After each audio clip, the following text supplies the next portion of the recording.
She didn't hand me the key right away. She held it between her fingers like it meant something more than it did, or maybe less. It caught the light for a second, a small reflection in a moment that didn't feel sharp enough to hold anything. "He's back," she said. Not rushed, not defensive, just placed there. I waited for the rest of it. It came, but quieter. "I think we should just be friends.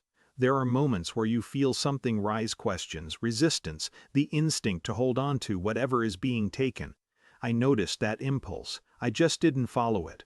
I looked at her instead, not searching for guilt, not even for certainty, just trying to understand if this was something she had already decided, or something she was still hoping I'd argue against. Her expression didn't ask for a fight. It asked for agreement. That was the part that settled it. I reached for the key. Our fingers brushed for a second, nothing meaningful, just contact, and then it was in my hand. "All right," I said. The word landed cleanly. Too cleanly, maybe. She seemed almost surprised. Not relieved, not upset. Just paused, like she hadn't prepared for that version of the conversation. I didn't wait for it to continue. There wasn't anything left in it that required both of us. I turned, walked out, and closed the door behind me without checking if she stayed where she was, or moved.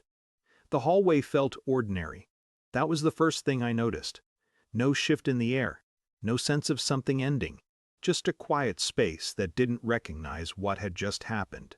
I went down the stairs instead of taking the elevator, not because it mattered, just because it gave me something to do that didn't involve thinking too far ahead. Outside, I didn't check my phone. I didn't expect a message. That was the point, I think. The kind of ending she offered didn't require follow-up.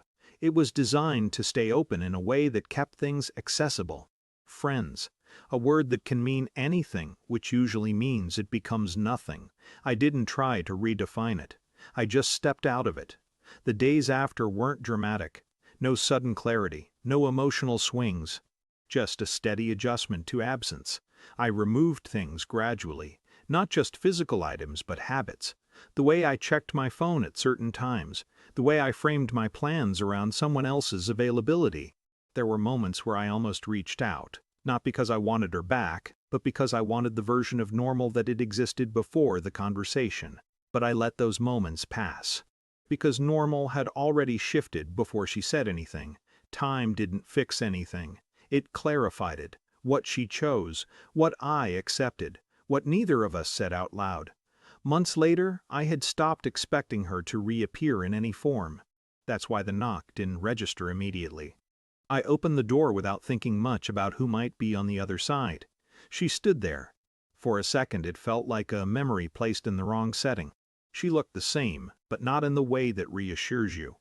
More like something unfinished returning without context. Her eyes were tired, not exaggerated, just carrying more than before. "I didn't know where else to go," she said. There was a slight tremor in her voice, but she wasn't breaking down. She was holding it together in a way that suggested she'd already been through something before arriving here. I didn't step aside. Not yet. I looked at her the same way I had the day she handed me the key, trying to understand what she was actually asking. "He didn't." She paused, searching for the right version of the sentence. "It didn't work." I nodded once. That part didn't surprise me. Not because I expected failure, but because the way she said "he's back" had never sounded like resolution. Just repetition. She waited for something from me.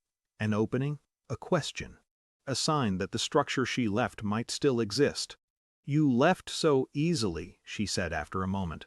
Not accusing, just trying to understand it now. I thought about that. It hadn't felt easy at the time. It had just felt clear. "You had already decided," I said. "I just didn't stay in it." She looked down briefly, then back up. "I thought maybe you'd still be there." There it was.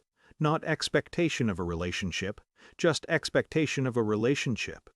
Just expectation of availability. I understood that more clearly now than I did then. I took a small step back, not fully inviting her in, but not closing the door either. The space between us stayed intact. "I'm not where you left me," I said. It wasn't rejection. It wasn't acceptance either, just a boundary that didn't need to be defended loudly. She nodded slowly, not agreeing, just recognizing something she hadn't accounted for. We stood there for a few seconds, neither of us trying to force the moment into something familiar. "Can I come in?" she asked finally.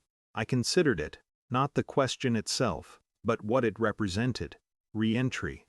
Not into a relationship, but into a version of proximity that once meant more than it would now. I stepped aside, not because I had decided anything, just because I was no longer avoiding the question. She walked in quietly, and for the first time it felt like we were both inside a situation that neither of us fully controlled anymore. Not the past, not what this would become, just the present unresolved, but finally honest.